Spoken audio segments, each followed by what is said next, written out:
வணக்கம். தினத்தகவலில் இன்றைய நிகழ்வுகளை தருவது ராமநாதபுரம் மாவட்ட செய்தியாளர் முகவை தங்கம். விடுதலை சிறுத்தைகள் கட்சியின் தமிழ் தேசிய எழுச்சி மாநாடு ஆகஸ்ட் 17ஆம் தேதி உளுந்தூர்பேட்டையில் நடைபெறவுள்ளது. இந்த நிகழ்ச்சி தொடர்பாக ராமநாதபுரம் மாவட்டம் முதுகுளத்தூர் சட்டமன்ற தொகுதி மாவட்ட செயலாளர் ப. யோசேப்பு தலைமையில் ஆலோசனை கூட்டம் நடத்தப்பட்டு மாநாட்டில் கலந்து கொள்ள வாகனங்களை தயார் செய்யவும், விளம்பர பதாகைகள் மற்றும் சுவர் விளம்பரங்கள், சுவரொட்டிகள் தயார் செய்வது குறித்தும் ஆலோசனை செய்யப்பட்டது.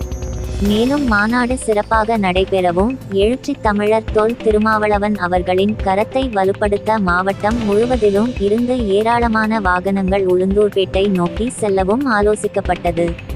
அதனைத் தொடர்ந்து சாயல்குடி, கடலாடி, முதுகுளத்தூர் உள்ளிட்ட பல பகுதிகளில் சுவரொட்டிகள் ஒட்டும் பணிகள் தீவிரமடைந்து வருகிறது. வி.சி.க. தலைவரின் கட்டளையை ஏற்று கட்சித் தொண்டர்கள் இப்போதே களப்பணியில் இறங்கிய நிகழ்வு மாற்றுக் கட்சியினரை சிந்தனையில் ஆழ்த்தியுள்ளது. மேலும் முதுகுளத்தூர் சட்டமன்ற தொகுதி மாவட்ட செயலாளர் ப. யோசேப்பு கட்சி நிர்வாகிகளுடன் பல பகுதிகளுக்கு நேரில் சென்று ஆய்வு நடத்துவது மாற்றுக் கட்சியினரை ஆச்சரியத்தில் ஆழ்த்தியுள்ளது.